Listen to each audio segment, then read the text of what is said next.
So also on this week, the other sort of big drama is the return of The Good Fight. This is the Good Wife spin-off, which is on CBS All Access in the US, and we get on More 4 in the UK here.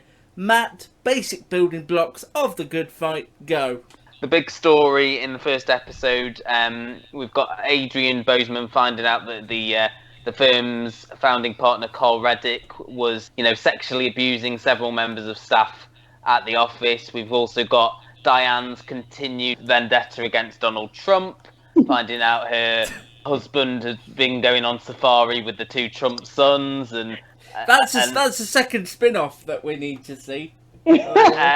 Also, there's stuff going on with Maya trying to get sort of more respect, and Marissa helping her with that, and there's stuff with like Luca as well, trying to balance her motherhood with work, and them offering her a role in divorce law, which is something that is seen as almost like a demotion. So those are the main sort of stories in this first episode. I'm going to put my cards on the table because I feel like Go ahead. amongst friends here. I've loved The Good Wife, I've loved The Good Fight, but I think I'm done after this one. No. Oh, really? Because I just found it all a bit too daft and too heightened, and it just spends too much time doing silly things. I didn't like the cartoon thing. I thought they'd done that before and it was sort of overdone. I think tonally it's all over the place, and the bits I really liked were the bits about the sexual misconduct and things. That was really interesting and really relevant. But I feel like it's not a law drama so much anymore. It's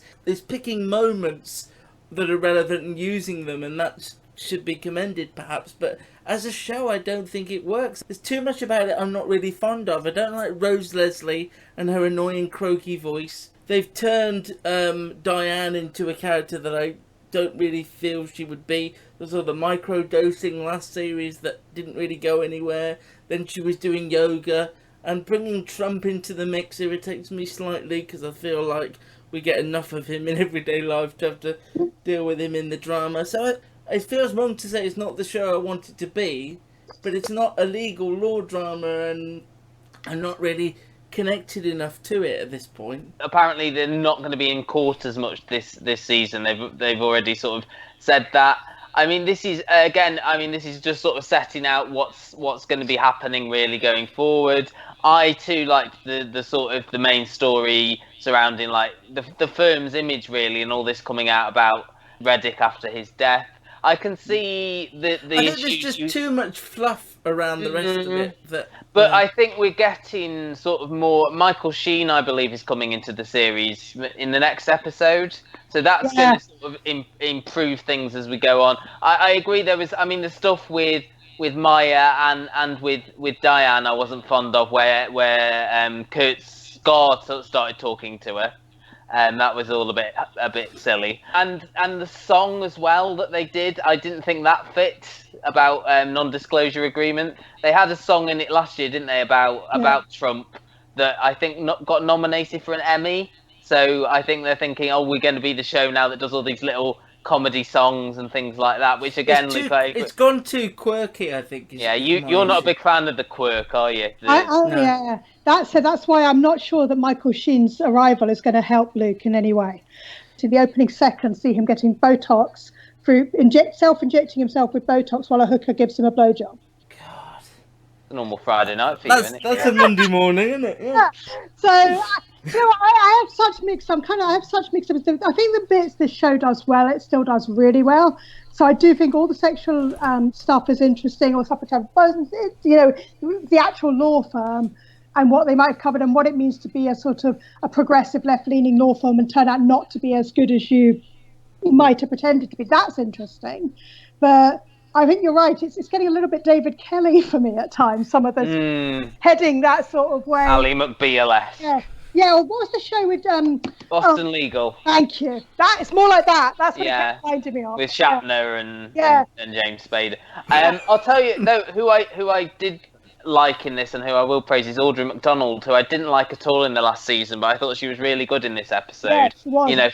Finding out about her dad and things like that, them trying to keep this from her for the longest time. that was all well done. I didn't feel like they brought her on last series. I feel as a big name, and then didn't do a lot with her. But this first episode, I thought she was really strong in, and obviously as well, Sarah Steele as Marissa, who we always love on this. Yes, always loved her.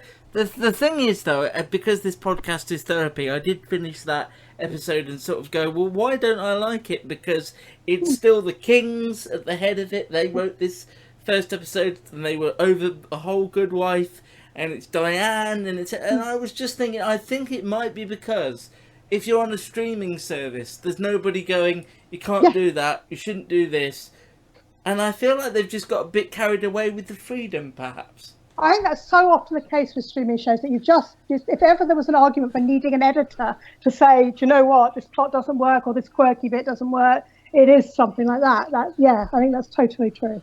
There's a lot of the second season that I didn't like because I like the quieter moments and the more sort of personal moments. And the courtroom scenes and things like that, the cases where there wasn't really. I mean, they had the stuff with Reddick and things like that, but there wasn't like someone coming to the law firm saying, "Can you represent me?" in this first episode. And I think that there's going to be less of that going forward. So if that's what you sort of latched onto in these series, then that's not going to be something that is going to happen as much. Is Michael Sheen zany? Yeah, it's over the top. So that's going to irk me as well, isn't it? I think. Yeah, I was going to say he's like a sort of ultra slick, showman-y type lawyer, and he has to work with Rose Leslie, so that's not going to help you any. Although it is quite funny seeing him sort of destroy her plans. I just find her performance quite irksome anyway. She just have a good cough, clear your throat, and do the next line. I don't know, but the good fight is on Thursdays on More 4. If you loved the first and second season, you're still gonna like this. But for me, it was just too silly and not grounded enough, because all the plot about Audra McDonald's dad sort of butt up against all the silliness they were doing. It was a strange dynamic.